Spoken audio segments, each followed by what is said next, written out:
జనగామ జిల్లా పేరు వెనుక ప్రధానంగా ఒక పురాణ గాథ మరియు భాషా పరిణామక్రమం కనిపిస్తుంది. జైనగామ జనగామ ప్రాంతానికి అత్యంత ప్రాచుర్యం పొందిన చారిత్రక నేపథ్యం ఇది. పూర్వం ఈ ప్రాంతం జైనుల నివాస కేంద్రంగా ఉండేది. జైన మతానికి చెందిన మునులు, పండితులు ఇక్కడ నివసించేవారు. సంస్కృతంలో లేదా పాత తెలుగులో గామ అంటే గ్రామం అని అర్థం. జైనులు నివసించే ఊరు కాబట్టి దీనిని జైనగామ అని పిలిచేవారు. కాలక్రమేణా జైనగామ అనే పదం వాడుకలో మార్పులకు లోనై జనగామగా రూపాంతరం చెందిందని చరిత్రకారుల అభిప్రాయం. దీనికి బలాన్ని చేకూరుస్తూ జనగామ జిల్లాలోని కొలనుపాకలో ఇప్పటికీ అత్యంత ప్రసిద్ధమైన జైన దేవాలయం ఉంది. జనమ గామ. మరో కథనం ప్రకారం ఈ ప్రాంతం ఒకప్పుడు అత్యధిక జనాభాతో జన సంచారంతో కలకల్లాడుతూ ఉండేది. జనము అంటే ప్రజలు, గామ అంటే గ్రామం. ప్రజలు సమూహంగా ఉన్న ప్రాంతం కాబట్టి ఇది జనగామ అయిందని కొందరి నమ్మకం. తెలంగాణ రాష్ట్రం ఏర్పడిన తర్వాత పరిపాలనా సౌలభ్యం కోసం 2016 అక్టోబర్ 11న ఉమ్మడి వరంగల్ జిల్లాను విడగొట్టి జనగాం జిల్లాను ఏర్పాటు చేశారు. 2000 సంవత్సరాల నాటి పురాతన ఆలయం కొలనుపాక జైన దేవాలయం. శ్వేతాంబర జైనులకు ఇది దక్షిణ భారతదేశంలోనే అత్యంత పవిత్రమైన క్షేత్రం. తెలుగు సాహిత్యంలో విప్లవాత్మక మార్పులు తెచ్చిన పాల్కురికి సోమనాథుడు జన్మించిన పాలకుర్తి ఈ జిల్లాలోనే ఉంది. తెలంగాణ సాయుధ పోరాట యోధురాలు చాకలి ఐలమ్మ జన్మించిన రాయపర్తి ప్రస్తుతం ఇతర జిల్లాల పరిధిలో ఉన్న జనగామతో విడదీయలేని సంబంధం ఉంది. ఆమె పోరాటం చేసిన ప్రాంతాలు ఈ జిల్లా పరిసరాల్లోనే ఉన్నాయి. జనగామ అంటే ఒకప్పటి జైనుల నిలయం. నేటికి ఇక్కడ సంస్కృతిలో ఆ చారిత్రక ఆనవాళ్లు కనిపిస్తూనే ఉంటాయి. జనగాం జిల్లా అంటేనే చారిత్రక సాహసానికి, సాహితీ వైభవానికి మరియు ఆధ్యాత్మికతకు ఒక అరుదైన సంగమం. ఈ జిల్లా ప్రత్యేకతలు తెలంగాణ సంస్కృతిలో చాలా ముఖ్యమైనవి. కొలనుపాక జైన దేవాలయం. జనగాం అనగానే ప్రపంచవ్యాప్తంగా గుర్తొచ్చే మొదటి స్పెషాలిటీ కొలనుపాక. ఇది 2000 సంవత్సరాల నాటి పురాతన జైన క్షేత్రం. ఇక్కడి మహావీరుని విగ్రహం సుమారు 5 అడుగుల ఎత్తు ఉండి ఒకే ఒక్క పచ్చరాయి నుంచి చెక్కబడింది. ఇది దేశంలోనే అత్యంత అరుదైనది. జైన మతస్థులకు ఇది దక్షిణ భారతదేశంలోనే అతిపెద్ద పుణ్యక్షేత్రం. పాలకుర్తి సాహితీ వైభవం. తెలుగు సాహిత్యంలో విప్లవాత్మక మార్పులు తెచ్చిన మహాకవి పాల్కురికి సోమనాథుడు జన్మించిన గడ్డ ఇది.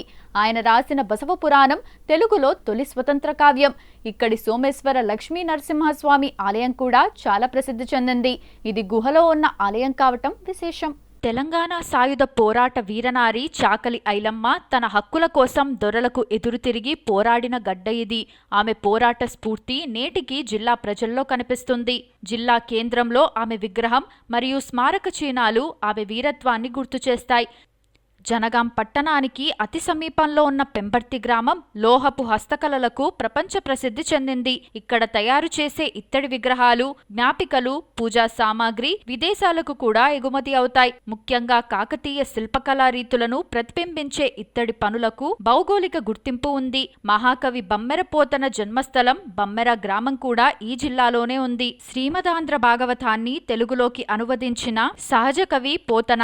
ఆయన జీవించిన గృహం, ఆయన సాగు చేసిన పొలం, అక్కడ ఉన్న పోతన స్మారక వనం సాహితీ ప్రియులు తప్పక చూడాల్సినవి. జీడికంటి సీతారామచంద్రస్వామి ఆలయం. జనగాం సమీపంలోని జీడికంటిలో కొలువై ఉన్న సీతారామచంద్రస్వామి ఆలయం జిల్లాలో అత్యంత పురాతనమైనది.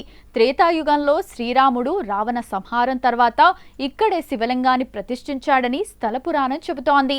జనగాం జిల్లాలో చారిత్రక, ఆధ్యాత్మిక మరియు కళాత్మక ప్రాధాన్యత ఉన్న అద్భుతమైన ప్రదేశాలు ఉన్నాయి.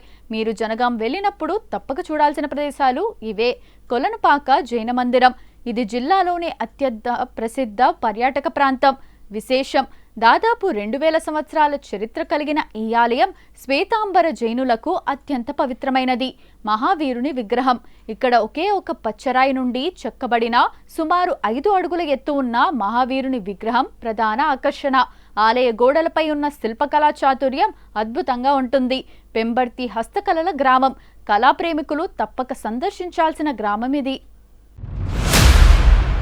రామాయణ కాలానికి చెందిన నేపథ్యం ఉన్న ఈ ఆలయంలో శ్రీరాముడు శివలింగాన్ని ప్రతిష్ఠించాడని ఇక్కడి స్థల పురాణం చెబుతోంది. ప్రశాంతమైన వాతావరణం కోసం ఇక్కడికి వెళ్ళొచ్చు. కిలాషాపురం కోట. సర్వాయి పాపన్న గౌడ్ నిర్మించిన చారిత్రక కోట ఇది. తెలంగాణ సాయుధ పోరాట యోధుడైన పాపన్న ఈ కోట నుండే తన పోరాటాన్ని కొనసాగించారు. చరిత్ర పట్ల ఆసక్తి ఉన్నవారికి ఇది గొప్ప ప్రదేశం. సందర్శనకు సూచనలు: రవాణా: జనగామ హైదరాబాద్ నుండి వరంగల్ వెళ్లే దారిలోనే ఉండటం వల్ల రైలు లేదా బస్సు ప్రయాణం చాలా సులభం. సమయం: అక్టోబర్ నుండి మార్చి మధ్య కాలంలో వాతావరణం పర్యటనకు అనుకూలంగా ఉంటుంది.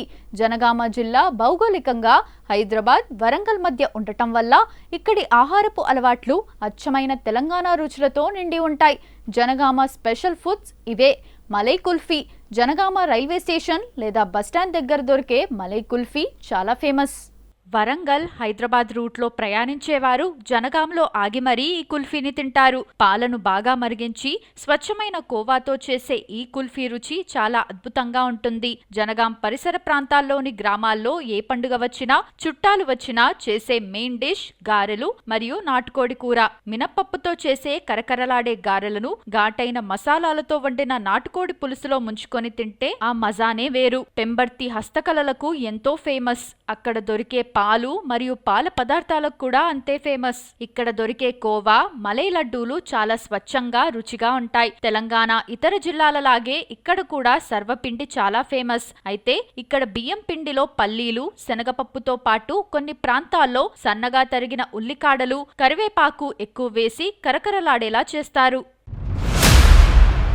తాటి ముంజలు: జనగామ జిల్లాలో తాటి చెట్లు ఎక్కువగా ఉంటాయి. వేసవి కాలంలో ఇక్కడ దొరికే తాజా తాటి ముంజలు చాలా ఫేమస్.